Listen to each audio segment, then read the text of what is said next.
할렐루야. 거룩하고 복된 주일 아침부터 나오셔서 다들 피곤하실 텐데도 이렇게 오후 시간까지 남아 예배의 자리로 나오신 성도님들께 하나님의 크신 은혜가 가득하기를 소망합니다. 특별히 이 헌신 예배를 열심히 준비한 청소년부 찬양팀과 또 찬양대로 함께한 모든 학생들, 선생님들 위해서 격려의 박수 주시면 감사하겠습니다. 네, 잘하죠. 네, 청소년부에 오시면 매주 보실 수 있습니다.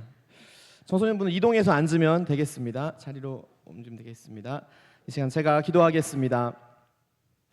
하나님, 이 시간 하나님께 올려드릴 귀한 한 번의 예배를 저희 청소년부 학생들과 선생님들 모두 모여 정성껏 준비해 드리게 하심에 감사를 드립니다. 특별히 이 시간 말씀 들을 때 부족한 종을 통하여 선포되어지는 말씀이 사람의 생각과 교훈이 아닌 하나님의 주권과 살아계심과 긍휼이 드러나는 말씀 되게 하여 주옵소서. 예배 가운데 하나님 한 분만 홀로 영광 받아 주시기를 소망합니다. 감사드리며 예수님의 이름으로 기도드립니다. 아멘. 할렐루야. 다시 한번 옆 사람 보고 인사. 오후 시간에도 예배의 자리로 나오신 성도님들을 환영하고 축복합니다. 옆 사람에게 인사하겠습니다. 잘 오셨습니다. 네, 잘 오셨습니다. 네, 다 앉으면 하겠습니다. 네, 저는 인천에서 태어났습니다. 제 고향은 인천입니다. 여기서 멀지 않은 인천 저기 수봉공원 쪽이 제 고향입니다. 그리고 거기서 태어나서 22년을 살았고 그 후에 군대에 다녀와서도 이사를 가긴 했지만 다 인하대 후문이나 뭐 부평 아니면 인천 안에서만 이사를 다녔고요. 지금도 하객동 쪽에 살고 있습니다. 저는 지금까지 한 번도 인천을 벗어나서 살아본 적이 없습니다. 근데 그러다 보니 인천이라는 지역에 알게 모르게 정도 있고 또 한편으로는 좀 지겨운 것도 있고 그렇습니다. 제가 지금까지 전도사로 사역하면서 한 번은 천안, 한 번은 저기 서울 목동에서 사역을 했는데요. 제가 인천 살 때는 몰랐는데 그렇게 타지에 한번 가보고 타 지역 사람을 만나서 그 지역 사람에게 제가 인천 출신입니다 라고 말했더니 굉장히 이상하게 쳐다보더라고요. 인천 되게 무서운 동네 아니에요? 인천 사람들 되게 무섭다던데, 인천 사람들하고는 당구도 치지 말라 그러던데 막 그러더라고요. 아마 인천에 오래 사신 분들은 다들 아실 겁니다. 인천은 대한민국에서 조금 험한 도시라고 알려져 있습니다. 요즘 젊은 사람들 표현으로 하면 인천은 악마들이 사는 마개다, 무서운 동네다라는 인식이 있습니다. 저도 스스로 알고 있어요. 왜냐하면 실제로 뉴스나 이런 데 보시면 아시겠지만 뭐 사고가 있거나 특별히 폭력 사건 이런 거 보면 인정하기 싫은데 대다수가 인천이기는 합니다. 특히 뭐 지역도 정해져 있어요. 주안, 구월, 부평, 여기 세 군데 셋 중에 하나입니다. 다 이쪽 동네에서 이상한 사건이 많이 나기는 하더라고요.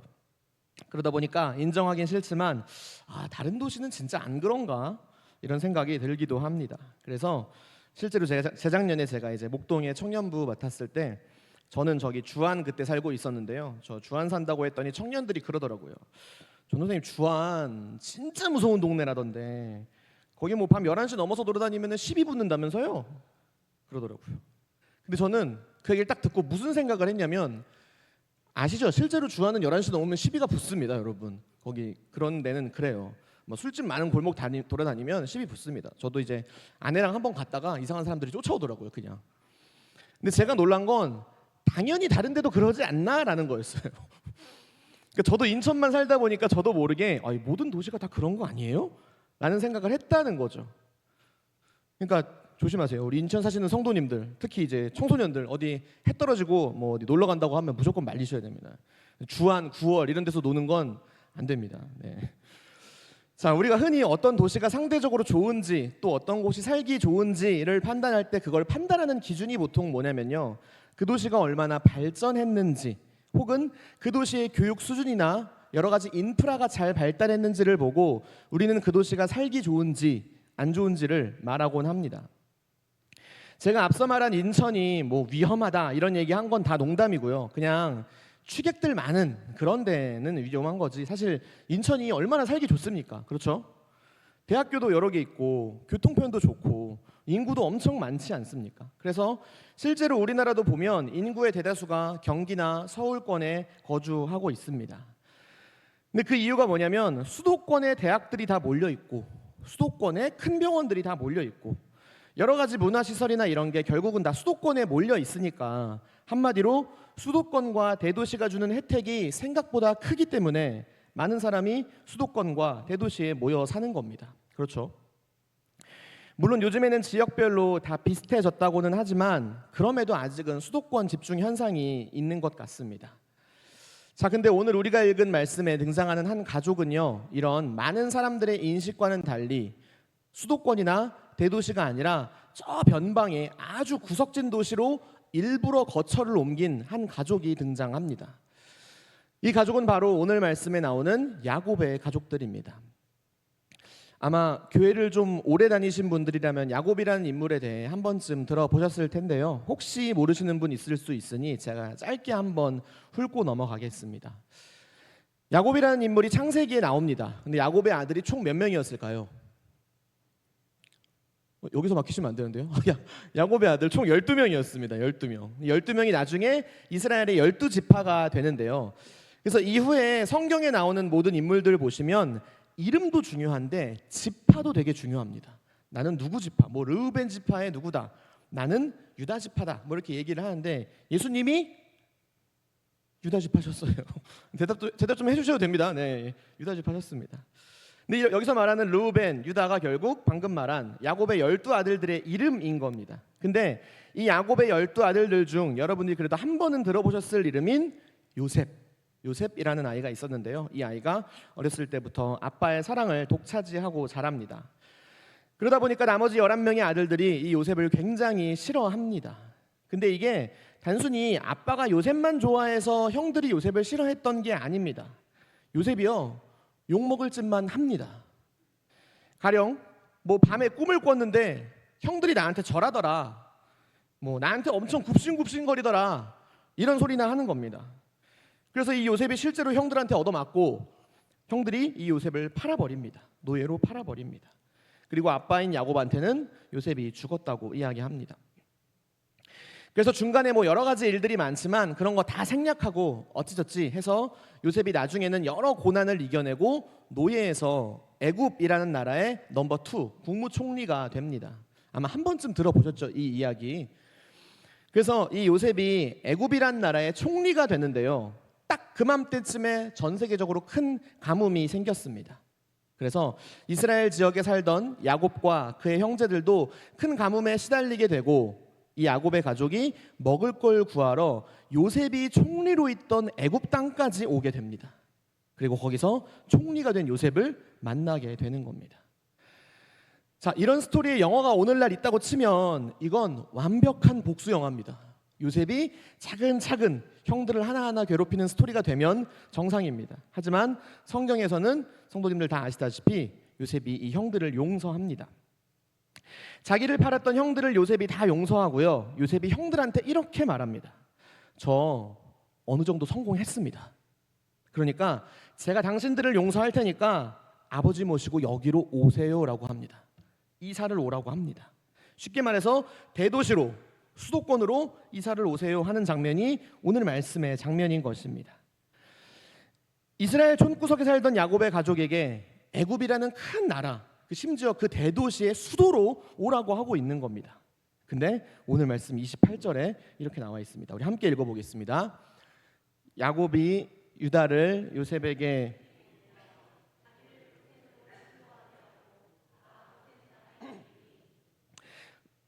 자, 이 야곱의 죄송합니다.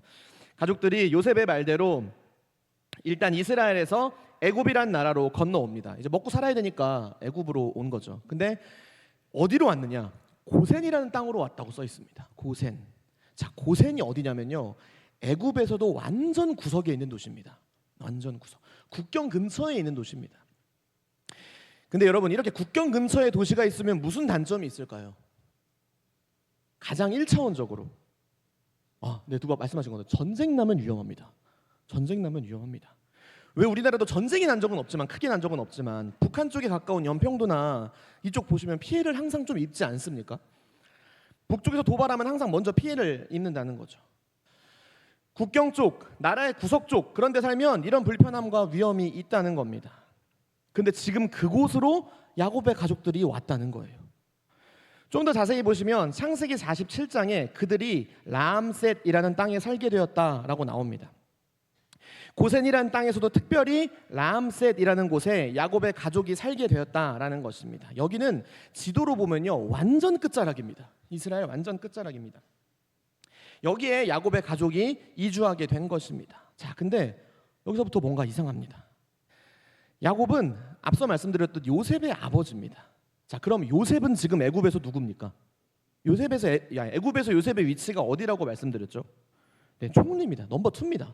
2인자입니다. 게다가 창세기 41장 40절 한번 같이 띄워주시면 함께 읽겠습니다. 너는 내 집을 다스리라. 내 백성이 다 내 명령 복종하리니 내가 너보다 높은 것은 아멘. 자, 이 말은 그 당시 애굽 왕이 요셉한테 한 말인데요. 이렇게 말하는 겁니다. 실제 애굽의 통치자는 너야. 너가 다 다스려. 너 마음대로 해. 여기 있는 애굽 백성들이 다 네 말 잘 들을 거야. 나는 그냥 너보다 높이 있는 왕일 뿐이지 실제 관리는 너가 다 해라. 너한테 그런 권력을 주겠다. 즉 이 말이 뭐냐면요, 애굽의 실질적인 권력을 쥐고 있던 게 요셉이라는 겁니다. 그러면 이 요셉의 가족들, 심지어 요셉의 아버지는 애굽에서도 어디 사는 게 맞을까요? 당연히 수도권이죠. 그렇죠? 당연히 도시의 중심부에 살아야죠.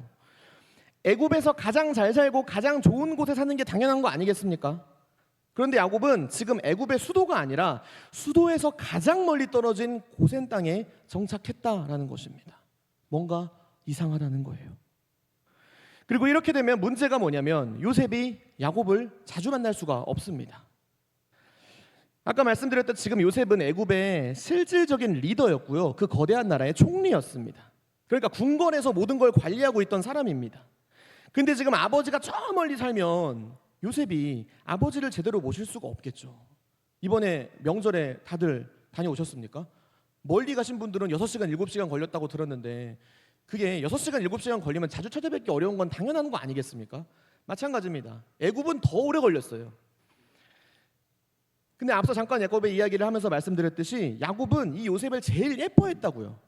그리고 실제로 요셉도 아버지인 야곱을 제일 사랑했습니다. 근데 그 사랑하는 아버지와 아들이 서로 죽은 줄 알고 있다가 무려 22년 만에 만난 겁니다. 그럼 얼마나 애틋하겠습니까? 그래서 창세기 45장 28절 보시면요, 함께 읽겠습니다. 이스라엘이 이르되 조카도다. 내 아들 요셉이 지금까지 살아있으니 내가 죽기 전에 가서 그를 보리라 하니라. 그동안 죽은 줄만 알았던 막내 아들이 살아있다는 소식을 야곱이 듣자마자 바로 일어나서 요셉을 만나러 갔습니다. 여기서 말하는 이스라엘이 야곱입니다. 나중에 야곱의 이름이 바뀌거든요. 그리고 실제로 요셉을 만나자마자 창세기 46장 30절처럼 말합니다. 함께 읽겠습니다. 이스라엘이 요셉에게 이르되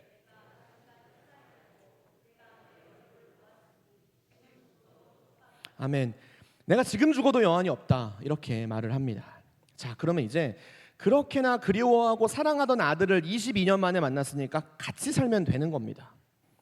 게다가 그 당시 야곱의 나이는요, 창세기 47장 9절 제가 읽겠습니다. 야곱이 바로에게 아뢰되 내 나그네의 길의 세월이 130년이니이다.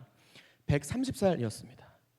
이제 언제 죽을지 모르는 나이였다는 겁니다. 그러니까 당연히 얼마 안 남은 인생 자기가 가장 사랑하는 아들과 같이 살아야겠죠. 그래서 요셉도 지금 야곱이 오길 궁궐에서 기다리고 있던 것입니다. 그런데 우리가 아까 읽은 말씀 28절 저희가 아까 봤던 대로 야곱이 유다를 요셉에게 보내서 자기를 고센으로 인도하게 하는 겁니다. 궁궐에 가지 않습니다. 고센으로 갑니다. 가장 변두리인 땅으로 갔다는 것입니다. 그래서 야곱이 지금 넷째 아들인 유다에게 말해서 요셉한테 나 애굽의 수도로 안 갈 거니까 고센 땅으로 가겠다라고 전해라라고 말을 하고 있는 겁니다. 그래서 요셉이 그 말을 듣고 궁궐에서 기다리다가 고센으로 이동합니다. 그리고 야곱의 말대로 거기서 처음으로 야곱과 요셉이 만나게 됩니다. 그리고 요셉이 야곱에게 이렇게 말합니다. 아, 오시느라 수고하셨습니다. 이제 바로 왕을 한번 만나러 가긴 해야 합니다. 왕을 한번 만나러 가야 돼요. 실제로 그렇겠죠. 아무리 요셉이 넘버 2긴 하지만 왕을 한번 아버지가 만나봐야 하는 것 아니겠습니까? 그래서 요셉이 야곱에게 말하는데 이렇게 말합니다. 바로 왕이 우리 가족들의 직업을 물어볼 수도 있습니다 라고 얘기합니다. 자, 근데 이 얘기를 왜 요셉이 먼저 하냐면요, 그 당시 야곱의 가족들의 직업이 목축업이었기 때문입니다. 목축 뭔지 아시죠? 동물 기르는 겁니다. 동물을 기르는 일인데요, 그 당시 이스라엘 사람들은 대부분 다들 이 직업을 가지고 살았습니다. 굳이 야곱만 목축업을 한 게 아니라는 겁니다. 근데 우리 생각에는 이 목축업이 그냥 목축업이지 생각하실 수 있는데요, 그 당시 애굽 사람들에게 있어서 이 목축업은 아주 혐오스러운 직업이었습니다. 창세기 46장 34절 스크린에 뜬 대로 한번 같이 읽어보겠습니다. 애굽 사람은 다 애굽 사람들이 목축을 가증스럽게 여겼답니다. 왜냐면요, 애굽은 가축을 신으로 섬기는 나라였거든요. 가축을. 그러다 보니까 소도 신으로 섬기고 양도 신으로 섬기고 그런 나라에서 그런 동물을 길러서 팔고 잡아먹고 그 동물로 제사 드리는 이런 이스라엘 사람들을 굉장히 혐오했던 겁니다. 바로 애굽 사람들이 그렇게 혐오했다는 거예요. 그러니까 무슨 말이냐면 지금 야곱이 자기들의 직업을 바로왕 앞에서 얘기하는 게 도움이 될 게 전혀 없었다는 겁니다. 이거 말하면 이미지만 안 좋아질 수 있는 겁니다. 심지어 넘버 2인 요셉의 이미지까지 추락할 수 있었다는 것입니다. 그래서 아까 요셉이 야곱을 만나자마자 이 얘기를 한 겁니다. 바로왕이 혹시 직업 물어볼 수도 있다고. 그러니까 어떻게 하란 말입니까? 잘 둘러대란 얘기예요. 잘 둘러서 얘기하라고요. 근데 그런데도 창세기 47장 3절입니다. 야곱의 가족이 바로왕에게 이렇게 대답합니다. 함께 읽겠습니다. 바로가 요셉의 형들에게 묻되 너희 생업이 무엇이냐? 그들이 바로에게 대답하되 종들은 목자이온데 우리와 선조가 다 그러하니이다 하고, 솔직하게 대답합니다. 이미지를 버릴 수도 있지만 자기들이 목축업을 한다는 말을 솔직하게 말합니다. 근데 그 이유가 뭔지 아십니까? 그 다음입니다. 4절입니다. 함께 읽겠습니다. 종들이 이곳에 거류하고자 왔사오니 원하건대 종들로 고센 땅에 살게 하소서. 무슨 말이냐면요, 우리가 하는 일은 당신들 애굽 사람들이 싫어하는 일이니까 저기 애굽 수도에서 떨어진 구석에서 살게 해주세요 라고 말하고 있는 겁니다. 한마디로 일부러 이렇게 얘기한 겁니다. 일부러 고센 땅에 살기 위한 구실을 만들기 위해 직업까지 솔직하게 밝혔다는 것입니다.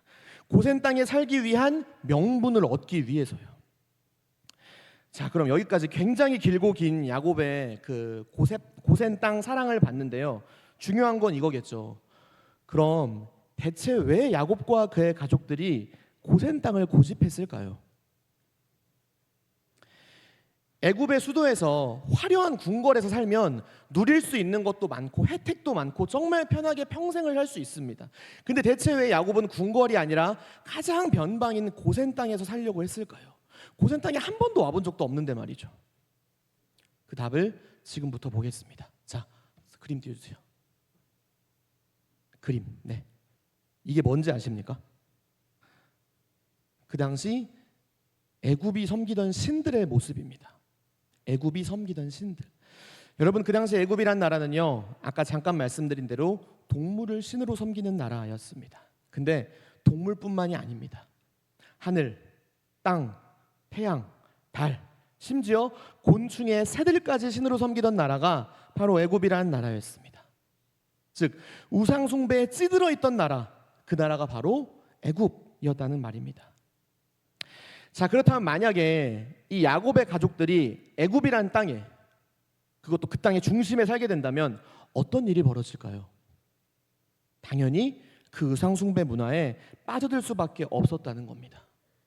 애굽의 문화에 동화될 수밖에 없었다는 겁니다. 그래서 실제로 출애굽기를 보시면요, 이스라엘 백성들이 애굽을 탈출해서 가나안으로 갈 때 모세가 십계명 받으러 올라간 사이에 이스라엘 백성들이 만들었던 게 있습니다. 뭔지 아십니까? 금송아지입니다. 그거 어디서 배웠겠습니까? 애굽에서 배운 겁니다. 애굽 땅에 살면서 자연스럽게 배운 문화였다는 것입니다. 이 말은 바꿔 말하면 만약 야곱의 가족들이 지금 애굽의 중심부에 살게 된다면 그들도 그 우상을 숭배하는 문화에 충분히 빠질 수 있었다는 말입니다. 아마 같이 우상을 숭배했을 거라는 거예요. 아니 뭐 야곱은 믿음 좋으니까 그럴 수 있다 치더라도 12아들들의 그 아들들의 아들들까지 우상을 숭배할 수 있는 가능성이 굉장히 높았다는 겁니다. 그렇기 때문에 야곱은 지금 처음부터 그럴 가능성을 막기 위해서 애굽의 중심부에서 가장 멀리 떨어진 고센 땅에 살려고 했다는 것입니다. 한마디로 죄를 지을 환경, 유혹받을 환경들을 처음부터 아예 차단하기 위해서요. 그래서 그 안락한 궁궐 생활을 포기하고 척박한 고센 땅을 선택하는 것입니다. 죄를 지을 수 있을 만한 환경을 아예 막아버린 것입니다. 그리고 오늘 설교의 중심 주제는 바로 이것입니다. 죄를 지을 환경을 아예 벗어던진 야곱의 믿음입니다. 죄를 짓지 않기 위해 모든 세상 것들과 헤어질 결심을 했던 야곱의 믿음입니다. 청년부나 청소년부를 근 8년 정도 사역하다 보니까 요즘 젊은 세대들, 특히 이제 믿는 젊은 세대들 중 이런 착각을 하고 있는 청소년이나 청년들이 많다는 걸 알게 되었습니다. 그게 뭐냐면요, 요즘 기독교 이미지가 많이 안 좋지 않습니까? 여러 대형교회 목사님들의 말도 안 되는 죄들과 정치에 깊게 관여해서 정치인인지 성직자인지 모르겠는, 교회가 주님의 몸된 성전이 아니라 그저 정치인들의 표밭이 되어버린 그런 안 좋은 이미지가 특히 요즘 젊은 세대들에게는 박혀 있습니다. 이 친구들이 그러다 보니까 교회가 세상에서 욕을 먹는 게 싫으니까 그러지 않기 위해서 어떤 행동을 하냐면요, 오히려 교회 다니면서 차라리 좀 융통성 있게 세상 사람들처럼 어울리고 유난 떨지 말고 그냥 적당하게 죄도 좀 지으면서 마실 것도 좀 같이 마시면서 그렇게 신앙생활하는 게 현명하고, 또 그런 방법이 기독교, 교회가 이미지를 회복하는 길이라고 알고 있는 청년들이요, 성도님들 생각보다 훨씬 많습니다. 실제로 젊은 세대들 정말 그런 사람 많습니다. 정죄하는 게 아니라요, 문화가 깔려 있다는 겁니다. 왜냐하면 중심이 중요하니까요. 하나님만 믿으면 되는 거 아닙니까? 라고 생각하는 젊은 세대가 많다는 겁니다. 오히려 너무 기독교 거리고 너무 깨끗하게 살려고 하고 술 한 잔도 안 받으려고 하고 그러면 사람들이 싫어한다 라고 생각하는 청년들, 청소년들 정말 많습니다. 충격적이시죠? 심지어 제가 졸업한 신학교에서도요, 공공연하게 동성애 지지하고 술 덤배는 그냥 문화 정도로 생각하는 전도사들 정말 많았습니다. 그 친구들 지금 다 대형교회 청소년부 맡아서 하고 있습니다. 그리고 그런 교육을 알게 모르게 학생들에게 하고 있습니다. 그들은 그게 맞다고 생각하는 겁니다. 시대에 맞게, 상황에 맞게 그렇게 하는 게 맞다고 생각한다는 겁니다. 하지만 여러분, 성경 어디에 그런 말이 있습니까? 융통성 있게 상황에 따라 그렇게 믿음 생활하라는 말이 성경 어디에 있냐는 것입니다. 오히려 데살로니가전서 5장 22절 말씀 함께 읽겠습니다. 악은 어떤 모양이라도 버리라. 아멘. 하나님은 그 죄가 어떤 모양이든 아무리 작더라도 죄를 버려라, 악을 버려라 말씀하셨습니다.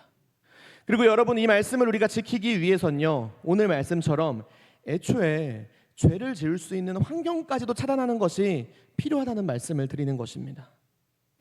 적당히 그냥 튀지 않는 선에서가 아니라, 즐길 거 다 즐기면서 대충 지키는 게 아니라 철저하게 100% 말씀으로 이 세상 죄악들을 이겨내보려는 노력이 필요하다는 것입니다.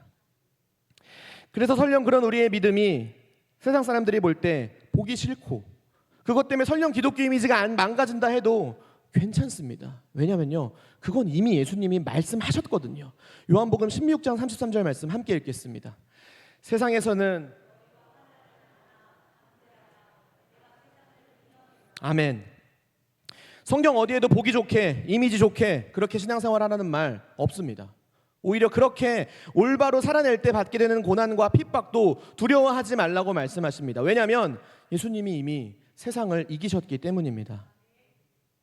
이 땅에서의 그 고난과 핍박이 결국엔 하늘에서 큰 상급이 될 것이기 때문에, 그 어려움 중에도 하나님이 우리와 함께 하실 것이기 때문에, 약속하셨기 때문에 우리도 그렇게 살아내야 한다는 것입니다. 그리고 말씀을 듣는 저희에게도 오늘 이런 결단이 필요하다고 오늘 성경이 이야기하고 있는 것입니다. 여러분, 야곱이 오늘 고센 땅을 선택한 이유는 그 고센 땅에 살면 상대적으로 죄의 유혹을 덜 받게 되기 때문이었습니다. 그래서 그 좋은 환경을 다 버리고 고센 땅에 살게 된 것입니다. 우리에게도 이런 태도가 필요합니다. 때로 우리의 믿음 생활을 방해하는 장소나 여러 가지 요소들이 있다면요, 우리는 그런 것들을 과감히 버릴 줄도 알아야 한다는 것입니다. 내 신앙과 내 믿음을 방해하는 요소가 있다면 과감히 끊어낼 수 있는 결단이 필요하다는 것입니다. 그리고 나아가서 이곳에 계신 청소년부, 아니 그 청소년들의 부모님들과 성도님들이 꼭 기억하셨으면 좋겠습니다. 이 말씀은 사실 여기 있는 우리 청소년들, 우리 자녀들을 향한 말씀이라는 것을 꼭 기억하셨으면 좋겠습니다. 무슨 말이냐면요, 앞서 말씀드렸듯 요셉의 가족들이 고센 땅을 선택한 이유는 죄의 유혹에서 멀어지기 위함이었는데요, 우상 숭배 가득한 애굽 한가운데서 벗어나서 조금 불편하지만 거룩함을 지키기 위해 변두리 땅을 선택했다고 말씀드렸잖아요. 그렇다면 오늘 여기 있는 청소년들, 특별히 그 청소년들의 부모님들과 우리 성도님들이 해야 할 일이 무엇일까요? 그건 바로 우리 자녀들이, 우리 다음 세대가 세상의 중심이 아닌 하나님의 중심에서 살 수 있도록 기도로 그들의 주변을 고센 땅으로 만들어주는 것 아니겠습니까? 기도로 그들이 살아갈 환경을 죄의 유혹이 덜한 고센 땅으로 만드는 것이 우리 학부모님들, 선생님들, 나아가 이 세상을 먼저 살아내신 어른들의 역할이 아니겠습니까? 우리 아이들이 자라고 있는 이 시대는 아이들을 무너뜨리기에 충분히 정교하고 빠르고 위협적인 시대입니다. 그리고 그 한가운데서 우리 아이들 너무 작고 너무 연약한 모습으로 서 있습니다. 아직은 기도도 서툴고 말씀도 잘 모르는 그 모습으로 서 있다는 것입니다. 그래서 지금 우리가 대신 고센 땅을 만들어 주어야 한다는 것입니다. 믿음의 울타리, 세상의 바람을 막아줄 영적인 공간, 유혹에서 아이들을 지켜줄 거룩한 틈을 우리 부모님들이, 성도님들이 먼저 만들어야 할 때라는 것입니다. 고센 땅은 그냥 주어진 땅이 아니었습니다. 누군가의 불편함을 감수하며 중심이 아닌 구석을 선택했던 믿음의 결단이 있었기에 그 땅이 훗날 이스라엘 2세대의 믿음을, 거룩함을 지켜낼 수 있는 땅이 된 것입니다. 지금 청소년들을 혹은 청년들을 자녀로 두신 성도님들은 혹시 말씀 속 야곱처럼 자녀들을 위해 이런 노력을 해보신 경험이 있으십니까? 아이들이 공부할 수 있는 환경, 화목하고 풍요롭고 쾌적한 가정을 위해서뿐만 아니라 죄를 피하고 하나님과 가까워지도록, 아이들이 가정에서 죄를 배우지 않도록 그런 가정을 성도님들은 만들어가고 계십니까? 우리 자녀들이 하루의 대부분을 보내는 가정 안에서 작은 습관 하나라도 우리 자녀들에게 신앙의 본이 될 수 있다는 점을 말씀드리고 싶습니다. 식탁에서 식사 전 기도를 제대로 하는 것, 대충 하지 않는 것, 정말 제대로 기도하는 모습을 보여주시는 것, 또 주일 아침에 당연히 예배를 드리는 모습을 보여주시는 것, 아이들 앞에서 성경 읽는 모습을 보여주시는 것, 기도하는 모습을 보여주시는 것. 여러분, 이런 작은 모습들이 결국 아이들에게는 평생의 신앙교육이 될 수 있다는 걸 이 시간 말씀드리고 싶습니다. 결국 부모가 보여주는 일상의 선택이 자녀의 고센이 될 수 있다는 것입니다. 아이들의 환경을 신앙적으로 지켜주는 울타리는요, 거창한 게 아니라는 겁니다. 부모가 매일 삶에서 보여주는 작은 믿음의 본이 아이들의 신앙을 지켜주는 울타리가 된다는 사실을 잊지 않으셨으면 좋겠습니다. 그런 믿음의 본을 지금 아이들이 청소년일 시기에 보여주시고 미리 교육하셔야 이 아이들이 나중에 청년 되고 어른 돼서 그 세상을 버텨내고 이겨낼, 또 구분해낼 힘이 생기는 겁니다. 조금 예민한 말씀인데요, 청소년일 때 그 대학 입시 하나 때문에, 성적 하나 때문에 교회 출석 별로 중요하게 생각하지 않으시고 부서 예배도 안 나오게 하시다가 나중에 이 친구들 다 대학 가서 좋은 대학 갔으니 이제 교회 잘 다녀봐 하면 아이들이 잘 교회 다닐 것 같습니까? 글쎄요, 전 모르겠습니다. 적어도 고등학교 3학년 부서에서 10년 동안 찬양 인도자를 해왔고 그 후로도 청소년 사역을 8년 동안 해본 사람으로서 저는 그렇게 신앙생활 시작한 청소년 본 적이 없습니다. 물론 교회는 다니죠. 교회는 다니죠. 청년들에게 있어서 대형교회는 문화거든요. 다니죠. 나올 수 있죠. 근데 진짜 기독교인으로서 참 신앙을 가진 청년 그리스천으로서 그들이 성장하냐고 묻는다면 저는 그런 청소년 본 적 없습니다. 물론 그렇게 되면 너무 좋겠죠. 감사한 일이죠.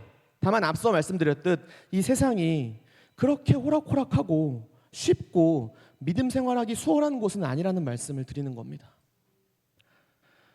저는 우리 인천 신광의 청소년들이 다 믿음과 열정이 있는 아이들이라고 생각합니다. 제가 2년 동안 이곳에서 청소년부를 맡아서 설교했잖아요. 거짓말 하나도 안 보태고요. 2년 동안 100번, 150번 정도 설교하면서 아이들 조는 모습 본 거 3번도 안 됩니다. 정말이에요.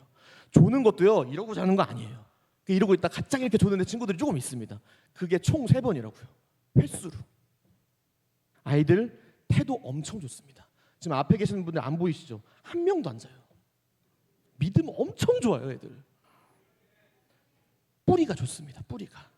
단언컨대 지금 대한민국에 있는 어떤 청소년 학생들과 예배 태도 비교하면요, 저는 하나님께서 우리 아이들 제일 앞줄에 놓으실 거라고 확신합니다. 기분 좋으라고 하는 말이 아니에요. 제 친구들 다 청소년 부서에 있습니다. 우리 애들이 짱이에요. 죄송합니다. 짱이라는 표현 써서 죄송한데 최고입니다. 그래서 지금 우리 아이들에게 필요한 게 뭐냐면요, 딱 하나입니다. 뭐 화려한 집회, 좋은 설교 그런 거 다 했어요. 다 해봤습니다. 이미 그런 분위기의 기도도 열심히 해봤던 아이들입니다. 이제 필요한 건 그런 일시적인 이벤트가 아닙니다. 이제부터 자라날 아이들의 믿음은요, 교회가 아니라 가정에서 교육하셔야 됩니다. 일주일에 한 번, 2시간, 많아봐야 1시간, 많아봐야 2시간, 그 교회에서의 교육으로 아이들의 신앙이 드라마틱하게 성장할 거라고 생각하시는 게 웃긴 거 아닙니까? 죄송합니다. 너무 강하게 얘기해서 죄송합니다. 청소년 사역을 그래도 오래 했던 사람으로서 너무 안타까워서 말씀드리는 거예요.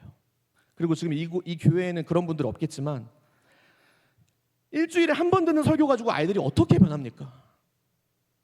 그 1-2시간 동안 들은 말씀을 가지고 살아야 할 학교, 가정, 학원, 여기서의 믿음이 이제 앞으로의 이 친구들의 신앙을, 또 이후의 이 친구들의 삶을 결정한다는 것입니다. 아이들에게 술 먹지 말라고 가르칩니다. 얘기했어요. 다. 술이 죄는 아니지만 술 먹음으로 인해 하나님의 영광이 가려진다고 얘기했습니다. 아이들 처음에는 저한테 얘기합니다. 찬혁이가 그러더라고요. 술 먹어도 되지 않아요? 근데 제가 찬혁이한테 제대로 얘기해줬어요. 찬혁이가 다 알아들었어요. 알겠다고. 그러고 집에 돌아갑니다. 술 먹으면 안 된다는 거 알아요. 근데 몇 주일 뒤에 저한테 찾아서 뭐라고 하시는지 아세요? 아빠가 집에서 술 먹는데요. 가족끼리 회식하는데 엄마가 술 먹었대요. 뭐라고 하는지 아세요? 이르는 게 아니에요. 저한테 이르는 게 아니라요, 아이들이 뭐라고 얘기하냐면 술 먹는 게 죄는 아닌 거죠. 기껏 다 설명했는데 그 태도 하나 보고 행동 하나 보고 아이들의 신앙이 흔들리는 거예요. 그럼 저는 아이들한테 흑백으로 아이들한테 신앙을 가르칠 수밖에 없어요. 이제는 뭐 상황이 어떠니 환경이 어떠니 말할 수가 없다고요. 지금 제대로 교육해 놓으셔야죠. 나중에 대학 가서 아이들한테 술 먹지 말라고 하면 아이들이 안 먹을 것 같으세요? 그때 가서 아이들이 술 먹고 어떤 사고 치고 이런 거 그때 가서 절대 못 막습니다. 교육을 지금 똑바로 해놔야 된다는 겁니다. 교회에서 선생님들과 저와 같이 기도하면서 이런 민감한 부분들에 대해 놓고 계속해서 설교하고 아이들이 궁금할 때마다 얘기해주고 같이 기도합니다. 그리고 아이들 너무 잘 됐습니다. 부탁드리기는 그 아이들의 올곧이 신앙이 가정에서 흔들리지 않게 도와주세요. 술뿐만 얘기하는 게 아닙니다. 교회 오시기 전에 싸우지 마세요. 전날도 싸우지 마세요. 제발. 교회만 가면 우리 엄마 아빠가 집사님 권사님이 욕한대요. 제가 뭐라고 가르칩니까? 거기다 대고. 형제를 사랑하라는 말을 제가 어떻게 합니까? 그 설교하고. 웃고 넘어가시는 분들은 그렇지 않으시는 분들이라고 믿겠습니다. 한 번만 집에서 경각심을 가지고 아이들을 교육해 주세요. 좋은 모습을 보여주세요. 말하지 않아도 좋습니다. 그런 태도를 보여달라는 말씀입니다. 말씀을 뵙겠습니다. 사랑하는 인천 신광의 성도 여러분, 특별히 이곳에 있는 청소년들과 그 청소년들의 학부모님들, 지금 우리가 살고 있는 시대는 야곱의 시대보다 더 혼탁하고 더 음란한 시대입니다. 그렇다면 그 시대를 살아가고 있는 우리 기독교인들에게 필요한 것은 애굽이라는 대도시에서의 성공이겠습니까? 아니면 작은 죄라도 피하려고 발버둥 치는 모습이겠습니까? 여기 계신 성도님들 모두가 세상 것들로부터, 세상 죄로부터 헤어질 결심을 하셔서 자녀들에게 행동으로 신앙을 가르치시는 부모님들 되시기를 간절히 소망합니다. 기도하겠습니다. 하나님, 오늘 말씀을 통해 우리의 삶을 비추어 주시니 감사합니다. 야곱이 화려한 애굽의 중심을 버리고 죄의 유혹이 덜한 고센 땅을 선택했던 것처럼 우리도 세상 한가운데서 빛과 소금으로 살기 위해 작은 죄라도 멀리하고 주님을 따르는 결단을 하는 모든 성도님들 되게 하여 주옵소서. 특별히 우리 자녀들과 다음 세대를 위하여서 기도합니다. 세상의 풍요로움보다 주님 안에서 거룩을 지키며 믿음의 울타리 안에서 자라날 수 있도록 우리가 먼저 본이 되는 삶을 살게 하시고 가정마다 작은 고센을 세우는 부모님들 되게 하여 주옵소서. 오늘 드린 이 헌신을 받아주시고 우리를 통해 주님의 교회와 가정이 더욱 든든히 세워지게 하여 주옵소서. 예수님의 이름으로 기도드립니다. 아멘.